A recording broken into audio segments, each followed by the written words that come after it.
నమస్తే welcome to evening news నేను Jemimah ఇక వివరాల్లోనికి వెళదాం కాంగ్రెస్ ప్రభుత్వంపై మాజీ మంత్రి హరీష్ రావు ఫైర్ అయ్యారు కాంగ్రెస్ నేతలకు ఓటు అడిగే హక్కే లేదని ఆయన మండిపడ్డారు రాష్ట్రంలో ఏం అభివృద్ధి చేశారో చెప్పాల్సిందిగా డిమాండ్ చేశారు ఓట్లు అడిగేందుకు వచ్చిన కాంగ్రెస్ నేతలను ఎక్కడికక్కడ నిలదీయాల్సిందిగా పిలుపునిచ్చారు పథకాల పేరుతో ప్రజలను కాంగ్రెస్ మోసం చేసిందని ధ్వజమెత్తారు హరీష్ రావు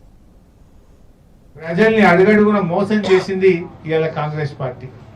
ఇలా ఏ ముఖం పెట్టుకుని నువ్వు ఓట్లు అడుగుతావు కాంగ్రెస్ నాయకులను ఎక్కడికక్కడ నిలదీయాలని చెప్పి నేను పిలుపునిస్తా ఉన్నా ఇలా గుమ్మడిదల ఈ యొక్క గ్రామ పంచాయతీలో ఈ మున్సిపాలిటీలో 2.5 ఏళ్లలో రూపాయి పని అయిందేమో చూపింది ఎక్కడన్నా ఒక రూపాయి పైసా పని అరే మంచినీళ్లు కేసీఆర్ ఇచ్చినాయే రోడ్లు కేసీఆర్ ఇచ్చినాయే కరెంటు కేసీఆర్ ఇచ్చిందే ఏం జరిగినా కేసీఆర్ హయాంలో జరిగినాయే తప్ప మీరు వచ్చిన తర్వాత 2 సార్లు రైతు బంధు ఎగ్గొట్టిండ్రు ఒకసారి బోనస్ ఎగ్గొట్టిండ్రు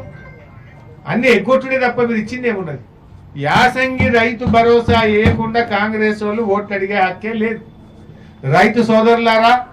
ఈ మున్సిపల్ ఎన్నికల్లో కాంగ్రెస్ నాయకులను ఎక్కడికక్కడ నిలదీయండి రైతు భరోసా ఎందుకు వేయలేదో అడగండి